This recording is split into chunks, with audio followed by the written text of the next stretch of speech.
R2కి సంబంధించి సినిమా టికెట్ల రేట్లు పెంచారట.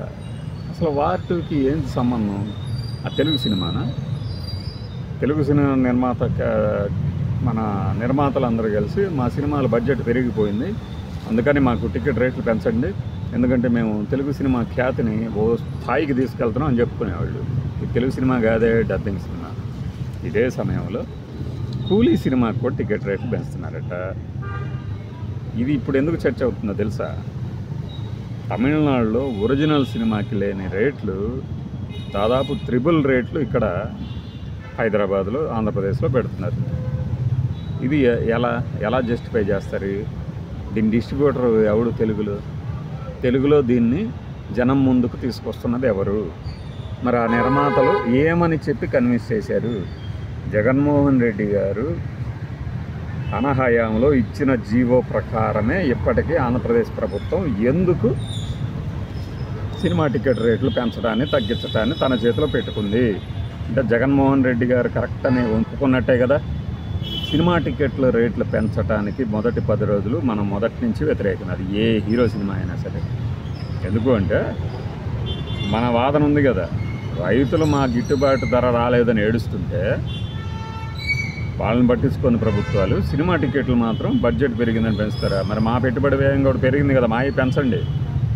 ఒక పెద్ద మేధావి మాకు సలహాలు కూడా ఇచ్చేటి. ఇలా అంటే ఈ సలహాలు మడిచి మీ డ్రాయర్లోనే పెట్టేసేసుకోండి సొరుగులో. ఇప్పుడు ఇది తెలుగు సినిమా కాదు కదా, చూస్తే చూడు లేకపోతే దొబ్బే అంటే మూతి పళ్ళు రాలగొడతాం. ఇది తెలుగు సినిమా కాదు కదా, ఎందుకు పెంచుతున్నారు మరి?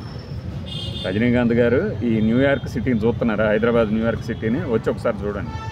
ఎందుకు టికెట్ రేట్లు పెంచుతున్నారు? ఎందుకు అంటే 4 రోజుల్లోనే పీకేద్దాం బడ్జెట్ని అంతా.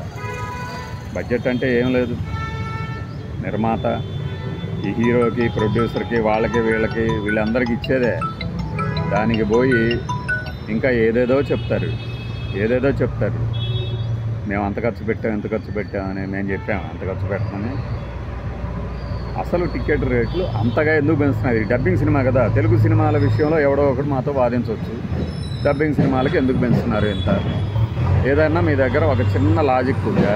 చూస్తే చూడు, చూడకపోతే చూడకపో అని అంటే అందుకే చూడట్లా జనాలు ఇప్పుడు. ఇంత బలుప ఒక్కొక్కడికి అని. ఏం 1213 పెట్టి చూడలేరా ఏంటి? అంత ఎంటర్టైన్మెంట్ ఇస్తుంటాయి అంట. వాడి విగ్గు ఓడదీసి మరి ఎగబడి మరీ కొట్టాలండి అసలు ఎవరికైనా సరే. ఆ రోజు నుంచి మనకు తెలిసిన వాళ్ళందరూ చెప్తున్నారు కదా ఇప్పుడు, అన్న ఈడు ఎవడన్నా ఈడు ఒకసారి భలే మాట్లాడాడన్న, అప్పటి నుంచి ఈడు సినిమాలు చూడట్లేదు, ఈడు ప్రొడ్యూసర్ అని తెలిస్తే వెళ్ళట్లేదన్నా అన్నది. ఇది నిజంగా నిజం. అంటే మీ బలుపు మాటలు, మీ దగ్గర కేవలం డబ్బు ఉందనే కదా అంత అహంకారము. ఏ పాత సినిమాలు, ఎన్ని హై బడ్జెట్ సినిమాలు తీసిన ప్రొడ్యూసర్లు వాళ్ళందరూ ఇలా మాట్లాడారా? పైగా అప్పట్లో టికెట్ రేట్లు 50-60 ఉండేవి, అయినా ఎగబడిపోయేవాళ్ళు థియేటర్లకి. అఫ్కోర్స్ అప్పుడు ఎంటర్టైన్మెంట్ వేరే మార్గాలు లేవు, ఇప్పుడు ఉన్నాయి. అయినా కొన్ని సినిమాలు బాగా ఆడుతున్నాయిగా. సో అనో ఏదో ఒకటి వచ్చింది కన్నడంలో, అది సూపర్ హిట్ అయింది కదా. మరి సయారా ఇంకా సూపర్ హిట్ అయింది కదా. ఇది చిన్న బడ్జెటే కదా మరి. అంటే ఏంటి, కంటెంట్ లేకుండా మన ఎత్తిని రుద్దేసేసి కటౌట్ మీద పడేసేసి ఎంజాయ్ చేయండి అని చెప్పి ఫ్యాన్స్ని లూటీ చేయడానికి ఇదే. రజనీకాంత్ గారంటే మాకు విపరీతమైన అభిమానం, నాగార్జున గారన్నా కూడా ఇష్టమే కొద్దిగా. అంత మాత్రం చేత ఇలా చేస్తారా? ఎవరి ప్రొడ్యూసర్? తెలుగు ప్రొడ్యూసర్ ఎవరు? అలానే ఈ వార్2కి తెలుగుకి సంబంధం ఏంటి?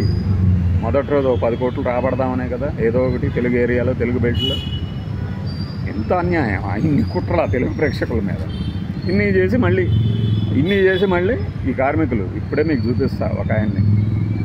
ఈ కార్మికులు 30% కాదు 50% పెరిగినా కూడా వీళ్ళకి లాభమే లేదట. 600-700కి ఉన్న వాళ్ళకి జీతాలు 30% పెరిగితే ఎంత అండి పెరిగేది?